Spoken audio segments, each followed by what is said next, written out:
500 ஆண்டுகளுக்கு மேலே பழமையான வெங்கட வரத சுவாமி கோவில், திருப்பதி வெங்கடாஜலபதிக்கு இணையான ஒரு அற்புதமான கோவில். ஆழ்வார்களுக்கும் ஆச்சாரியர்களுக்கும் சிலை வைத்து அங்கே வணங்கும் ஒரு அற்புதமான கோவில். காஞ்சிபுரம் வரதராஜ பெருமாள் கோவிலுக்கு இணையான ஒரு கோவில். அற்புதமான இந்த ஒரு கோவிலுக்கு தான் நம்ம இப்போ போய்கிட்டு இருக்கோம். இது பருத்திப்பட்டில் இருக்கும் வெங்கட வரதர் கோவில். மீண்டும் ஒரு அற்புதமான ஆன்மீக வீடியோவோடு உங்களை சந்திப்பதில் நான் மகிழ்ச்சி அடைகின்றேன். இந்த இடம் ஆவடி பக்கத்தில் பருத்திப்பட்டுன்ற இடத்துல இருக்கிற அக்ரஹாரம் தெரு.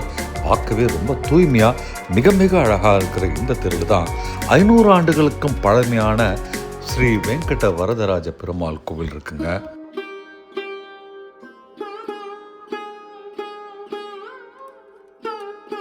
இது ஒரு தனியார் கோவிலுங்க. மிக அழகாக வண்ணம் தீட்டப்பட்டு 5 நிலை கோபுரமாக இது காட்சியளிக்கின்றது.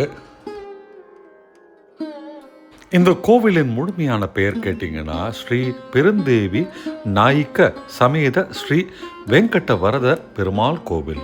இந்த கோவில் வீற்றிருக்கும் இடமே ரொம்ப ரொம்ப அழகாக இருக்குங்க. அழகிய ஓங்கி உயர்ந்த தென்னை மரங்கள், சுற்றிலும் பசுமையான இதர செடி கொடி மரங்கள்ட்டு பார்க்க பிரமிப்பா, அதே சமயத்தில் மிக அழகான ஒரு கோவிலாக இருக்குதுங்க. 500 ஆண்டுகளாக தனியாரே இதை பராமரிச்சுட்டு வராங்கிறதே ஒரு பிரமிப்பான விஷயமா நான் கருதுகிறேங்க. ஏன்னா இன்றைக்கி பல கோவில்கள் முற்றிலும் கவனிக்கப்படாமல் பார்த்திங்கன்னா ஒரு அழிந்து வரும் நிலையில் இருக்கிற இடத்துல இந்த கோவிலில் ரொம்ப அழகாக தனியார் பராமரிச்சுட்டு வராங்க. இந்த கோவிலின் சன்னதிகள் பார்த்தீங்கன்னா ஸ்ரீ வெங்கட வரத பெருமாள் இடது பக்கமும், 43வது ஜீயர் பருத்திப்பட்டு ஸ்ரீ அழகிய சிங்கர் இன்னொரு பக்கமும் இருக்கின்றனர். மூலஸ்தானம் கிட்ட பார்த்தீங்கன்னா நெய்வேத்திய பீடம், அதாவது பலிபீடம் இருக்குது. அதை தவிர கொடிமரம் இருக்குது. இங்கே நம்ம பார்க்குறது இந்த ஆழ்வார்களுக்கும் ஆச்சாரர்களுக்கும் வைத்திருக்கும் சிலைகள் தாங்க. பார்க்க அவ்வளோ அழகாக இருக்குங்க.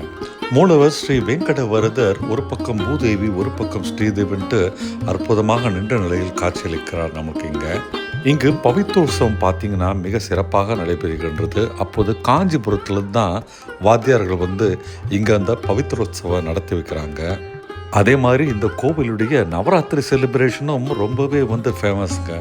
இந்த கோவில் பிற்பகுதியில் வீடுகள் இருக்குது. இந்த கோவிலில் பணிபுரிவர்களுக்கு அங்கே தங்க ஏற்பாடும் செய்யப்பட்டிருக்குங்க. சென்னையின் மேற்கு பகுதியில் நீங்கள் இருந்தீங்கன்னா நிச்சயம் இந்த கோவிலுக்கு வாங்க. ஆவடி பருத்திப்பட்டு அக்ரஹார தெருவில் தான் இந்த கோவில் இருக்குங்க. பெருமாள் கோவிலுக்கு வெங்கட வரதரை தரிசனம் பண்ணியாச்சு. அடுத்தது இதோ நான் பார்க்க போகும் அற்புதமான வாயுலிங்க கோயிலுக்கு தாங்க. அதை நோக்கி தான் இப்போ நான் வந்துட்டுருக்கேன்.